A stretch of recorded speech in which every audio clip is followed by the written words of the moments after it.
Thank you for coming to our webinar about our program here. So I'm excited to be talking to you today. I have our HKPFS scholar right here, Bernard Ayunge. Yeah. He's going to be sharing some tips for how to get accepted. And then I'm also joined online by Lucas Peltonen, and he is just finishing. Yes, and he'll be talking a little bit later. So as you can see, we have our overview. I'm going to begin today by talking a little bit, giving you some background on our PhD program, and also the Hong Kong PhD fellowship scheme. I'm not going to talk for that long. I'm then going to pass it over to Bernard, and then he's going to pass it over to Lucas. And then you can see that we're going to have a Q&A for the last 15 minutes. So with no further ado, I will now get to my part of the presentation.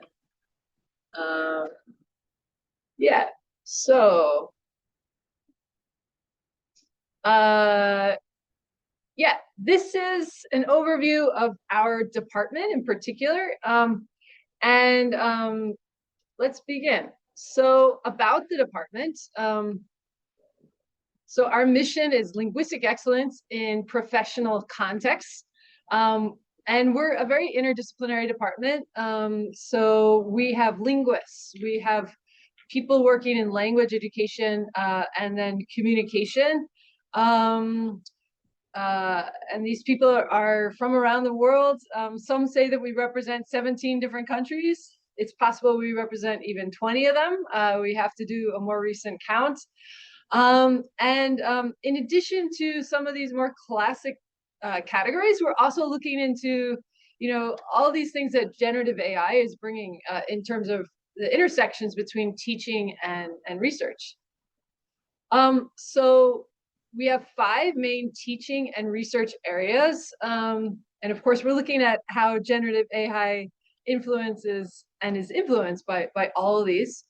So we have language and professional communication. In some cases, even that means communication without even using language. Language teaching and learning, including second language acquisition. English language and applied linguistics. So this could be things like semantics, phonetics, and sociolinguistics even. Media and communication, we have some discourse analysts who are really looking into this, and then area studies and intercultural communication. Good. So thinking about where our department ranks and where our university ranks, you can see that actually PolyU was ranked 54 in the latest QS World University rankings, and it ranked 51st in the world in terms of linguistics. And so we like to brag a little bit and point out that that's higher than the ranking at the linguistics department's ranking at Yale University, at Leeds, and Princeton University as well. So moving on. So yeah, we have world-renowned scholars in diverse areas within the fields we talked about, including health communication. That's also Ben's area. Psychology, education, and language and technology. I guess it's important to point out we don't do much in literature. So it's good to know that if you want to do something about literature, we're probably not the department for you. So when you're looking into this, it's good for you to get onto our website. The first step is for you to identify a suitable supervisor. And you can see the link here. Sorry, I'm going to now show you where that link will lead us. Hold on. Yeah, you're going to see this research overview, and you're going to see the 5 research areas. that our department looks at. And so if you click on, say, language and professional communication, you can see a bit of an overview, and then you can see the professors who are looking into some of these things, right? Like health communication, political communication, and professional communication. And let's say that you're really into aviation English. You can click on this one, and you can see an overview of this professor, our head of department, and see what he's working on. Yeah, you can also see here here we go. Click here to check new and ongoing research projects. So you can look here and you can see, oh, okay, some of my current projects include these 4 right here. So this is a chance for you to really consider, okay, where is my fit here? What kind of new and interesting research can I bring to the table here? So I strongly encourage you to get online and look at that. And now I'm going to go back to our PowerPoint.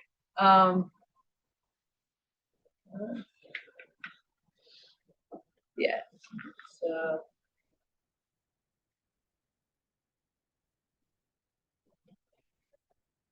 Good. So once you've identified a suitable supervisor, you really want to be gearing your research proposal to the research that person is doing, right? So contact this potential supervisor and ask if he or she wants to work with you. And a lot of this is going to be about the synergy between your project and your supervisor's expertise.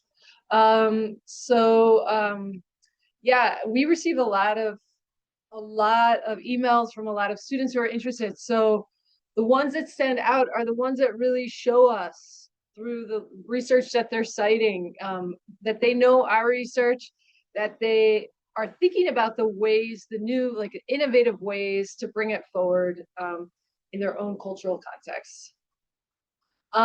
So your application, like I said, should be aligned with the professors in the department, but also make sure that it's aligned with the research we do in the department in general. So do not submit the same generic application to multiple potential supervisors. Usually we can tell, you know, like if you're citing my work, I know that you've spent time looking at my work. If you're citing a lot of other people, that's not as clear, right? Also, try not to submit a generic application to multiple universities. You want to commit. The research proposal must be carefully thought through, well written, and think about some innovations. What is your new area for exploration? And in some cases, this is because you have an interesting cultural context. Like Ben's research is looking into a Ghanaian context. Like it's some topics that have been talked about in other cultural contexts, but he's exploring those things in a different culture. So that's also possible. Beware of AI. Yeah, AI won't be very good if you want to catch our attention because it uses a lot of generic academic phrases. So be aware. Okay, so this is the Hong Kong PhD fellowship scheme package for the following year. You can get an annual stipend of 340,800 Hong Kong dollars. You get a tuition fee waiver.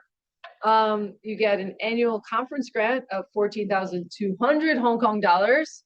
A cash award that's usually given to you after each academic year. It starts with 40,000 and then 20,000 after that. Sorry, yeah. and then yeah, university accommodation, a guaranteed place for 2 years. Hong Kong can be expensive to live, so if you have a place to stay, you are covering that expense. And I guess you figured out a way to extend it, right? You're a hall tutor? Yeah. Yeah, so if you can become a hall tutor, maybe you can get it for longer than 2 years. Yeah.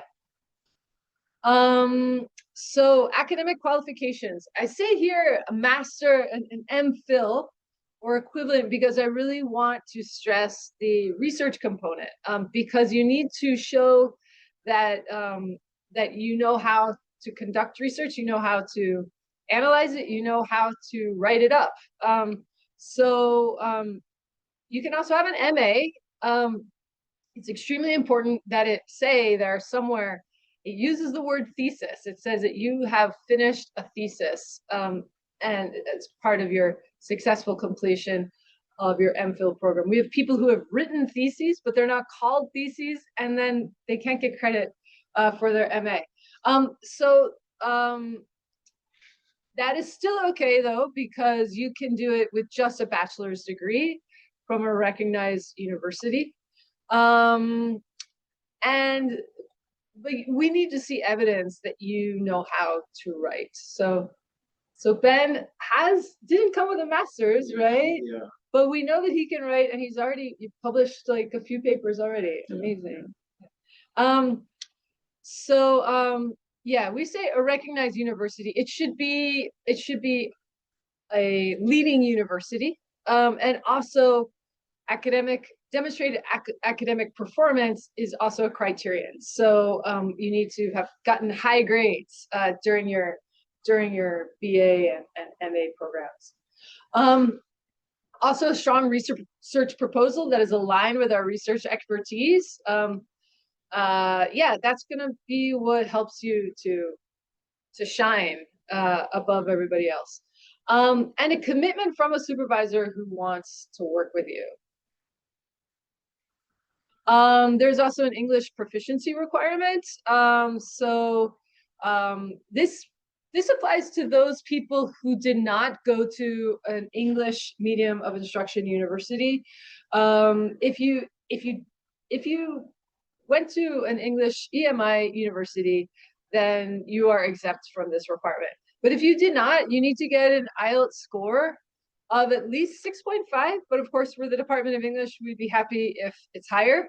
And then a TOEFL score of 80 or above on the internet-based test. And just a couple of notes that all English language test scores are considered valid for 2 years after the date of the test, and only tests taken at a test center and scores in one single attempt are accepted. So just be aware when you're thinking about sending in your scores.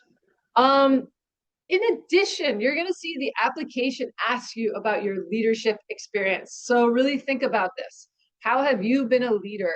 And you need to be able to really convince us that you have some leadership abilities. And in addition, the application is interested in the international profile of the student body. So will you potentially increase the international profile of the student body? If you're from Ghana, then it's pretty good. You know, you're already international. But if you are from the mainland, then it's going to be more difficult for you. You're going to have to, explain how you've spent significant amounts of time abroad in order to get these points. So these are important dates, and I really want to draw your attention to the 15th of November date. So first of all, you're going to see this December 1st deadline, both with the initial application to the RGC, and also when you look at the PolyU website. December 1st, you're going to think, okay, it's okay if everything is in by December 1st. Actually, in our department, we have an internal deadline of the 15th of November. And this gives us all time in order to do all the processing necessary for the shortlisting that's required. So it's October 23rd today. You should be already well underway with your application. There are a lot of documents to compile, right? Certainly. And you have to sometimes you have to get things certified and have the stamp in the right place, and it's a lot, right? Yeah, a lot of work. Yeah. And recommendation letters. Ask for your recommendation letters now if you haven't asked for them already, because you're going to want to have the whole package to us by the 15th of November. But yes, in terms of applying, when you apply to the RGC, you're going to get a HKPFS reference number. And then you need to enter that into your PolyU application. Good, and these are the contact details for our two administrative personnel who help with the program. So I encourage you to send questions their way, but first, before sending questions, we are going to hear from Ben and also Lucas. So it's possible they'll address any questions you might already have. So I'm going to turn it over to you. I'm calling him Ben. His real name is Bernard. Yeah, it's fine. All right, let me get this ready for you. Okay. All right, are you good with? Yeah, I think okay. This works. Let's put it on slideshow. Yeah. Right.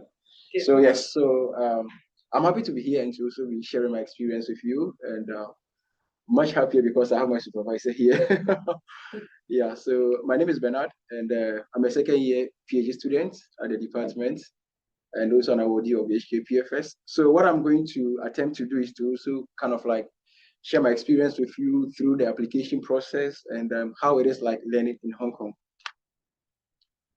So I need to use this, right? Okay. So this is going to be like the outline for my presentation. I think my supervisor has already touched on most of the parts. So I'm just going to kind of like run over them. And I'm interested in talking about learning in Hong Kong, especially at the Department of English, and how life is and how it has been like for me, especially as an international student here. So I'm just going to move straight forward to the point, and I'm going to attempt to do this under 15 minutes, I should think. Yeah. I think these tips on application essays could be also good. Yeah, definitely. Right. So we've heard with the name Anne talk about like contacting a potential supervisor, and I think this is one of the most important things that you can do for yourself as an applicant. It is important that as you are turning in your application, you have somebody who's willing to work with you. So I'm just going to kind of like talk about my experience contacting a potential supervisor at the department. So what I did was that like somebody introduced me to the department, to PolyU, and I read about the school. I was very interested in studying here, but I just didn't kind of like jump into sending an application, but I took time to kind of like know the professors at the department, know their research areas and interest, right? I'm interested in health communication. So I was looking for a professor whose area is in health communication. Once I found somebody like that, I didn't just jump into, okay, emailing them, I know you are into health communication, and I'm also interested in health communication, and I want you to supervise me. I didn't do that. What I did was that I decided to read about their works. Why did I do that? Because I wanted to know what they were up to, if like they had any ongoing projects, or like what is the current trajectory of their research interest. Because you might have professors listing that, oh, I'm interested in, let's say, social linguistics, language teaching, but that was like 5 years ago, you know. But right now, let's say with the age of AI, they are more interested in like how AI intersects with language, with communication, or something like that. So you need to know like the current trajectory of the potential supervisor that you are targeting. So I read her works, and interestingly, I found something in her one of her papers that I didn't really understand. So I reached out to her on the basis of a paper, not because I wanted her to supervise me by then. So I reached out to her and told her that, oh, I'm reading this paper of yours, and I'm really interested in like learning a lot of it, but there is something that I don't understand. Could you please clarify, or if there was a different dimension to like this particular argument that you are presenting? And luckily she responded, right? And then she even gave me a follow-up study that she did, right, which I read. Then later on, I now made my intention known to her that like I was considering applying to the department, and I would be glad if you could like take me in as one of the students. So I think this really played out well for me, because first of all, I already had that rapport with her before like even making my intentions known. So I can't really stress this point enough. Make a good attempt to like know some of the works of like your potential supervisor that you might even cite, let's say if you are putting up your proposal or something like that. So read their works and get to know what they are currently doing, that you can align your proposal or research interest in that particular regard. Because if your research interest is like going left and they are going right, I'm not sure they might be willing to take you. So once like you've identified your potential supervisor, one thing you need to do is like to be thinking about how you can reach out to them via like emailing them, right? And you can always find their contact details like when you're looking up their information. And I just highlighted here that you can do this by two ways. Either you have a completed proposal or your proposal is in progress, right? So if your proposal is completed, you can reach out to them, explaining to them that, oh, like you are considering applying to the department, and if you read about their research interest and you think like it aligns with yours, and then you are attaching your proposal for them to have a look at. And I would also like to add that always be sure to leave room for them to make recommendations, So it doesn't look like you are forcing them to accept something that you want to do. So even though you are emailing them and letting them know your intentions, right, also kind of like leave room that if they have any recommendations as to how you can better modify your proposal to suit like the general research interest of them, then you can do that. If also you are in the process of drafting your proposal, you can also let them know that, okay, so you are in the process of drafting it, but this is the angle that you are coming from. This was the position that I found myself. I was in the process of drafting my proposal when I reached out to my supervisor, and I made a note that, okay, so I'm considering this particular area and I'm putting up the proposal together, but I just want to let you know that, okay, this is what I intend to do. If you have any recommendations, then I can integrate them at this earlier stage, And then she's like, okay, you do it and send it over, and then let me have a look. So I sent it over, and then she gave me comments which I like addressed before I turned on my main application to the department. So be formal in your contact email, right? Try to be as formal as possible, right? And then I attended one new media class, and the professor was saying that some students go to the extent of telling supervisors that if you admit me, I promise to be like the best students, and I'm going to publish this number of papers within this year. I don't know if you can do that. I don't know, maybe something to sell yourself. I don't know if that is advisable, but you just need to be like very formal in your email. Let your intentions known, and don't kind of like beat about the bush. These professors, they have like tons of emails that they have to read. So if you are beating about the bush, they might certainly, you might not even receive a response. Sorry about that, but it's what it is, right? So once like you have a potential supervisor who has agreed to a proposal, then you can better modify it when you are submitting it to the main application system. Right. So Anna's already talked about the application, and I just like to also highlight that you need to read about the admission requirements, be it like test scores, right? So if, let's say, the medium of instruction in your country or the university you are attending is not English, you need to look out for all this stuff, right? So get all your documents ready, your CV, your SOP, your recommendations, very, very, very important, because if you don't get in touch with your recommenders in time, they might not submit it for you, and your application might just be incomplete without a recommendation. And your certificates, let's say you completed your study, you have to be thinking about like putting your certificates together and then you turn them in. And also, let's say in your CV, you try to kind of like brag a bit, and you spoke about positions that you've held or like awards that you've received and scholarships and all that. You need to be willing to be able to provide evidence for such. And I think that was the position I found myself, right? I had gotten some awards that I didn't have evidence to. But when I turned in the application and they reached out saying that we need evidence to it, I had to go back to my municipal assembly office, and the municipal assembly officer was very generous to like provide me an attestation letter. So you need to be thinking about how can I get evidence to kind of like substantiate whatever that I'm saying. So they could be in the form of certificates, letters of attestation, and all that. So you need to put all the documents together before like you send in the application, and also read about the department deadline. Very important, just like we've already seen. November 15th. Yeah. So November 15th. So if you are putting your application, be thinking about all these. And writing your application essays, right? I think this is one of I'm not sure the questions are very visible to some of you, but I will just try to kind of like talk about them, right? So in the process of the application, you'll be required to write some essays, about 7 of them, I should think. I don't know if they've changed it or it's still the same. You have 7 essays that you have to really write. So question 1, for instance, says, please describe your past experience or participation in research projects. And then you are given a word count, maximum 7,500 words. So these essays are very important because like it helps you to also sell yourself that you have experience in doing research, especially for those that I came with a bachelor's, right? If let's say you came with a bachelor's and you really haven't like maybe published a lot, you need to be able to still sell yourself that you can do research. And I think this is the opportunity for you to really do that, like these essays that you are writing, describing your research experience. So for me, I described my undergraduate research experience. I also spoke about how I also help students with their research because I was a teaching assistant, and some of the classes that I had to go and also share my experience and all that. So I was very particularly about like including this in my essays. So I wrote to your left that be specific and not generic in your essays. So make this about you, right? because these are your like essays that you are writing for yourself, and not just like maybe generic essays that you are trying to put out there. So make sure that you are answering these questions and answer them well. Like make them as specific as possible. Details, very, very, very important. Provide enough details as possible. But be sure to also kind of like stay within the word count. Don't go above that. I'm not even sure the portal would allow you to extend beyond the word count. So be sure to stay within the word count. And also do not mention the name of a proposed university in the essay. I think this is something that you have to look out for, because they will usually specify that in the essay. I think this is because for the HKPFS, you can apply to 2 universities, if my memory serves me right.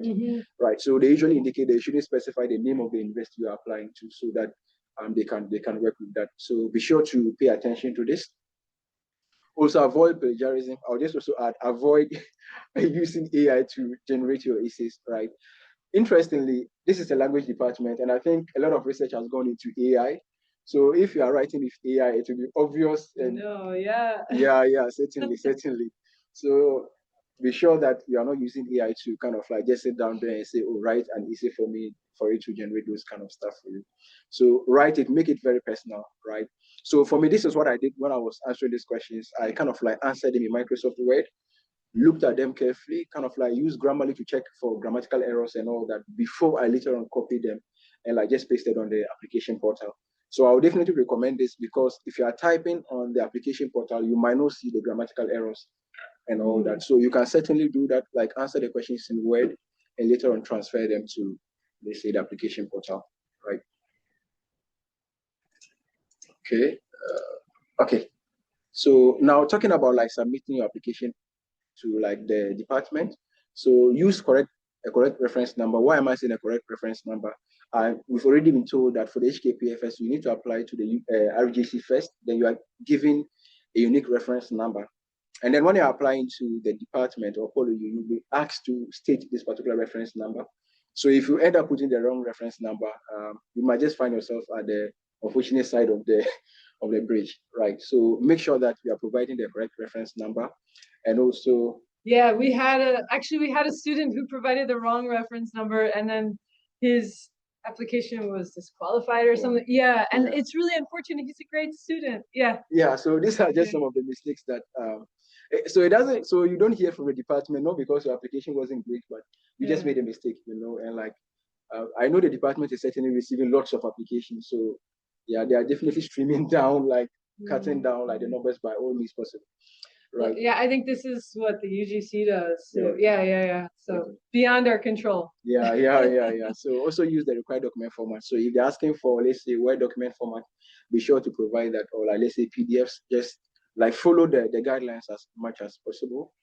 And then you have to review your application for any errors before like submitting. So check through for, let's say, completion dates, whether you've uploaded all the certificates, whether you've answered all the questions that you are supposed to do.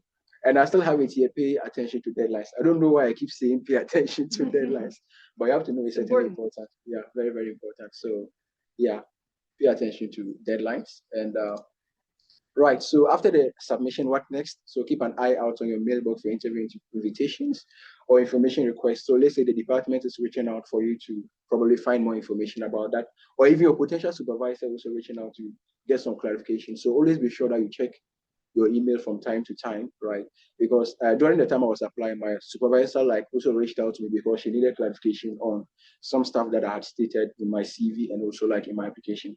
So like be sure to keep an eye out for like interview invitations and all that. Be conscious of the time differences for the interview, right?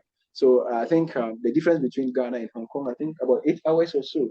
So as at the time, like I was supposed to take part in the interview, it was like around 3 a.m. in Ghana, right? So I had to stay awake until 3 a.m. to do the interview. But I'm glad I did. Well, I'm here now, so yeah. So you have to like keep an eye out for the time differences. When you receive an interview invitation, just like make sure that you are checking with your local time so that you don't miss the time. And I also like to just add like one experience that a colleague of mine had. I think the interview was supposed to happen, I think, is it Microsoft Teams? I don't really remember. Yeah.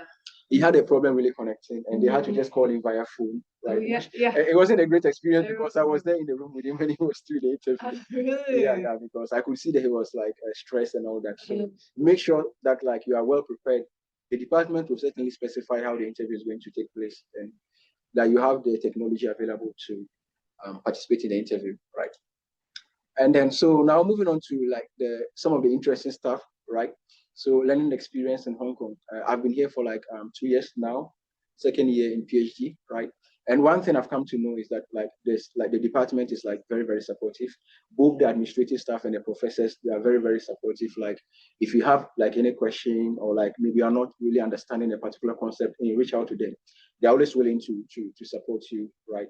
So aside the support that we get from the staff and like the university and the department also provides like workstations for us. So you have like a setup for you, like your desktop and your private space that you can come and work if like you prefer to like always be in the office setting to work. And then also PolyU is like one of the best universities as you've like just seen in the rankings and where they are conducting cutting edge research and most of the facilities are like very top notch. The library and like most of the tools, they have a computer lab with all the sophisticated softwares that you can use to like do your analysis and all that. Now I've written PhD is exciting here. I think I borrowed this from Eben.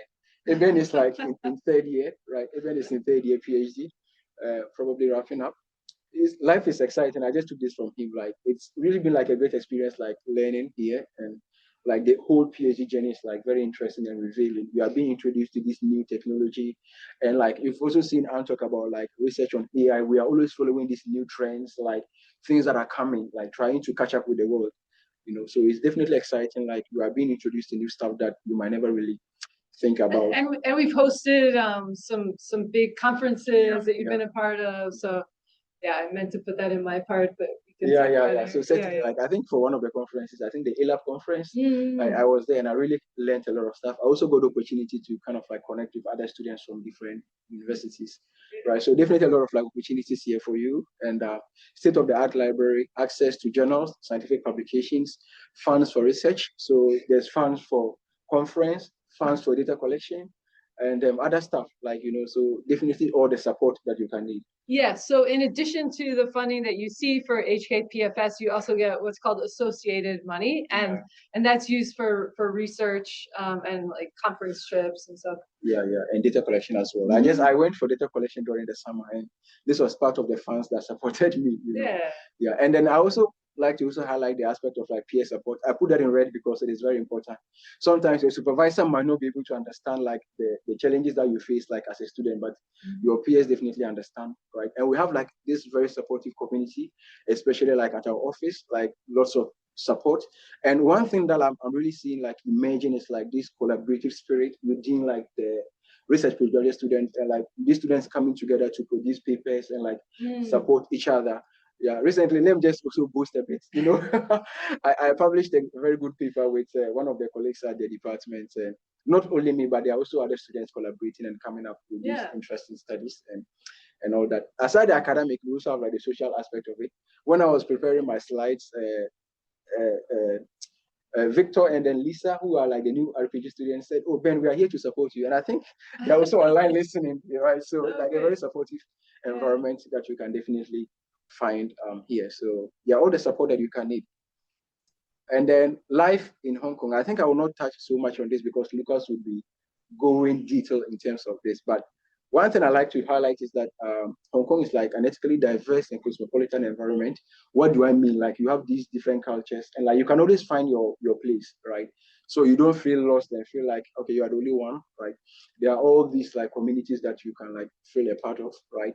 And then, for instance, we have like an association for Ghanaian students and like Ghanaian scholars that we meet regularly. Aside that, you have other like events that you can also kind of like join, that you can also expose yourself to the cultures. Interesting places to visit. We can talk about the beaches, the mountains for those that like hiking. I remember I went on hiking, I couldn't get to the peak.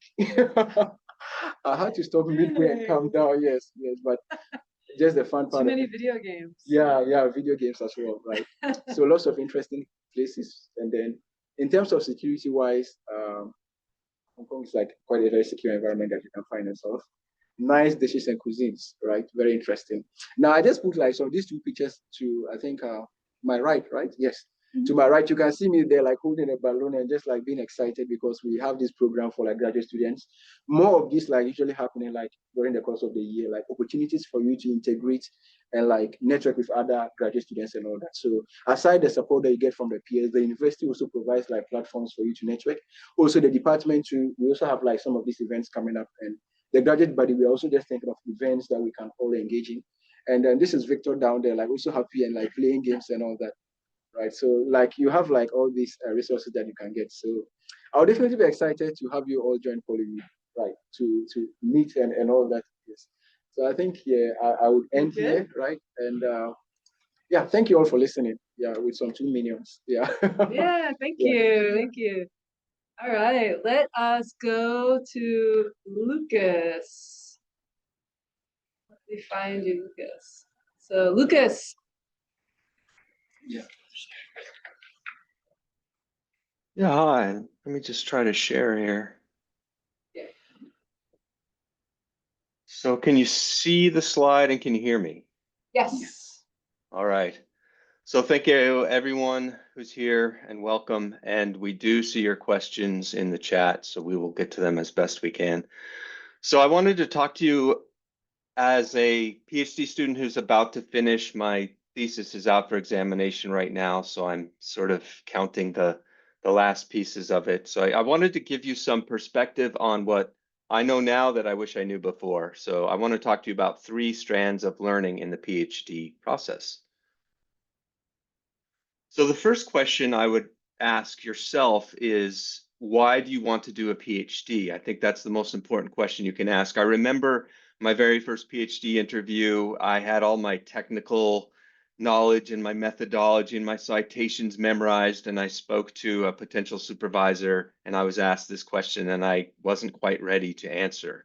And so you want to have a very clear and explicit answer about why you want to do a PhD. And something I learned is that there are certainly better answers than others, you know. So I mean, a good answer that a supervisor would be looking for is if you say something like, I love research, or I'm curious, or I'm self-motivated, or I found a research gap, I think school is cool, I want to learn, I value feedback. And so as you can see, those are positive, but they're also intrinsic. They come from within you, inside you, because the PhD process can get kind of difficult. And so you really need to have that foundation and that grounding. I think less good answers would be, I want to be called doctor, I'm bored, I don't like my job, I think I'm so clever, I don't know, I finished my master's and I'm lost, I think my parents want me to. And as you can see, those are sort of extrinsic, those are coming from the outside, and I would say those are neutral or even negative reasons. And so when you're really buried in the PhD process, it'll be harder to rely on these types of motivations than the ones I spoke to that were more intrinsic and positive. So really take a look at how you feel and what you think, to be honest with yourself, I would say. So the 3 strands of learning in your PhD, what I have found are academics, acculturation, and affinity. And I wanted to talk you through them just to give my perspective. So academics, as we know, that's relating to the performance in courses of study. And I think this is the most obvious. This is what people talk about. There are systems and traditions in place. You have a supervisor, you get feedback.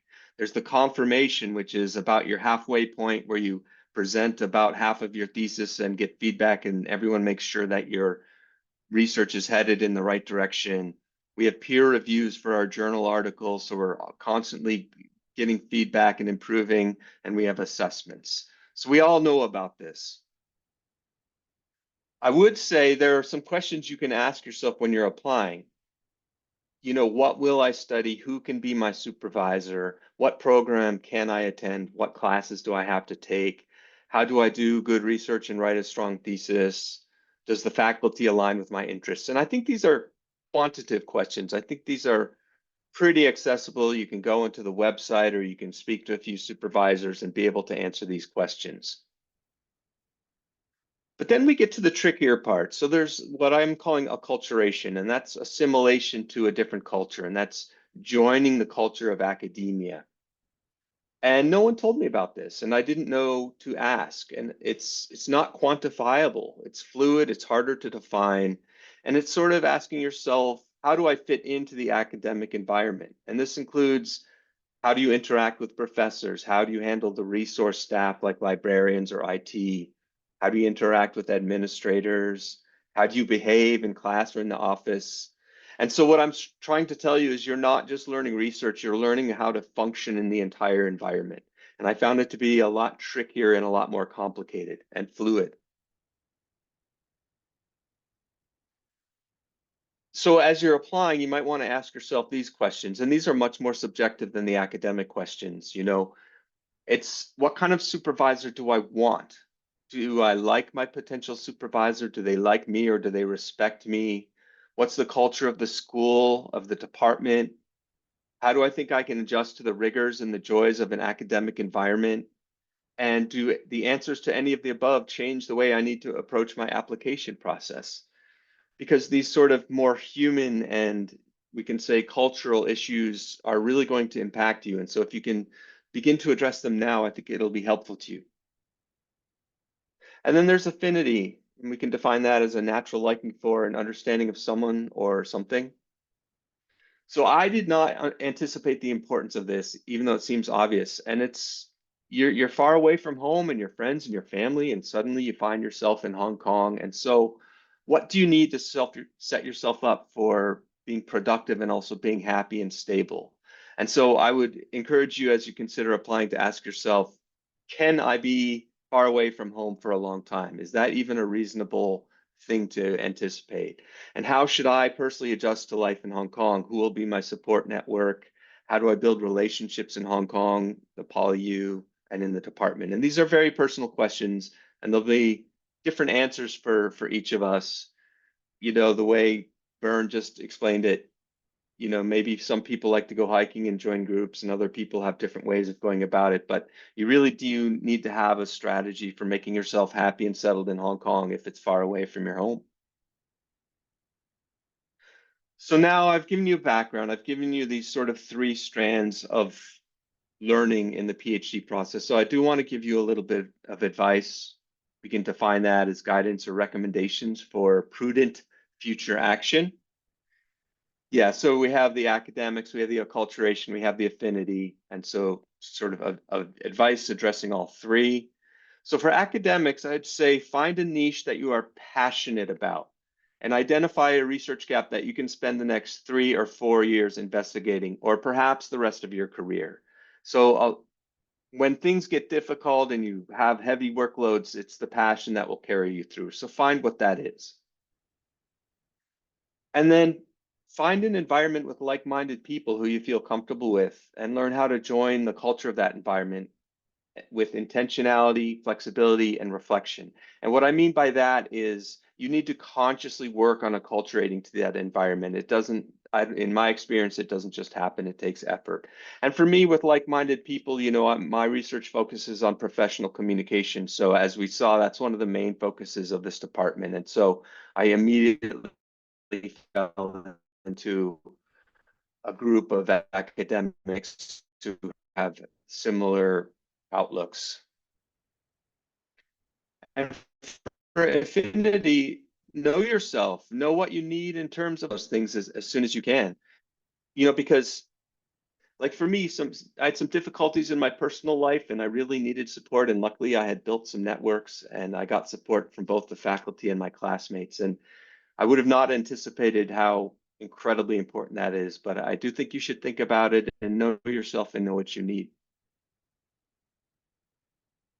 And so that's sort of broad conceptual advice on the kind of things you'll learn in a PhD. But I do want to give you practical advice for contact, add to what has already been talked about, because we've found mistakes in how people are approaching supervisors. So I decided to go to the source and ask professors themselves what they look for. And so when you approach a potential supervisor, the most important thing is to know your audience, know who they are. So try to put yourself in the professor's shoes before you approach them.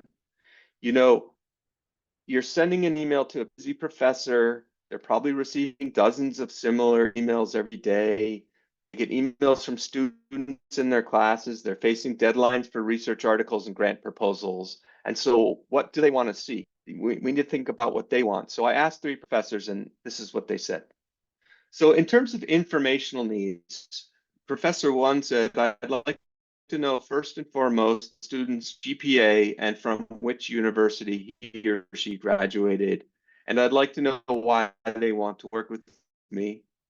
And Professor number 2 said they want clear evidence of a candidate's academic excellence, scholarly publications, and a solid research proposal. And the 3rd professor said they're interested in seeing the academic background, undergraduate and master's, accepted publications in journals, especially Q1 and Q2, which are the higher impact journals.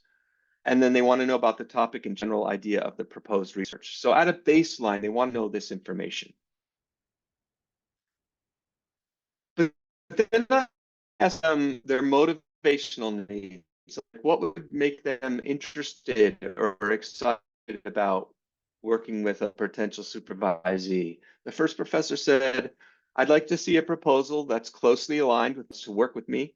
If I suspect that I'm one among 20 professors the student has approached, it decreases my motivation significantly.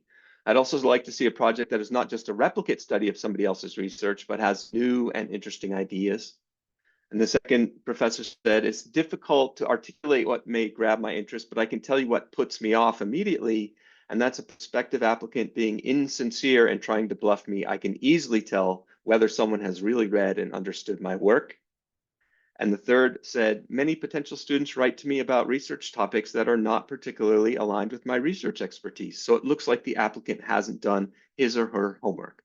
So I know we're echoing things that were said earlier, but I wanted to give you more detail. And then there's one more thing I asked them, and that is their practical needs. So I did want to know how many emails they receive also. The first professor said, at the moment, I receive on average 5 proposals per week. So that would be around 20 per month. Most applicants ask for feedback, which would be totally impossible. Professor 2 said, I get 4 or 5 emails every day. So I prefer succinct emails with additional information like the CV and research proposal attached to the email. And the third said, during the months leading up to the HKPFS submission deadline, I receive on average 2 to 3 messages from potential applicants daily. And this one added, if the applicant only contacts me in November, though, it's difficult to motivate me to work with them, as I know that they will have very limited time to write a compelling proposal and fulfill all of the paperwork requirements listed on the application. And I can tell you from my personal experience, I started working on my proposal in May and worked on it over the course of many months and got a little bit of feedback from potential supervisors, but I took quite a long time in a very iterative process of creating my proposal. So in summary, know your audience, know their informational needs. They want to know your academic background, alignment with their work, your intended research interest and proposal. For their motivational needs, know their work and be clear as to why you are contacting them and the alignment with their interests and expertise, and have a novel research proposal. And for practical needs, stand out amongst the 2 to 5 emails they get every day. Get in contact early, be succinct, and include all of the relevant information. So I would say, I hope this is the right department for you. I hope what I've had to say is helpful to you and gave you some things to think about. And I do wish you the best of luck.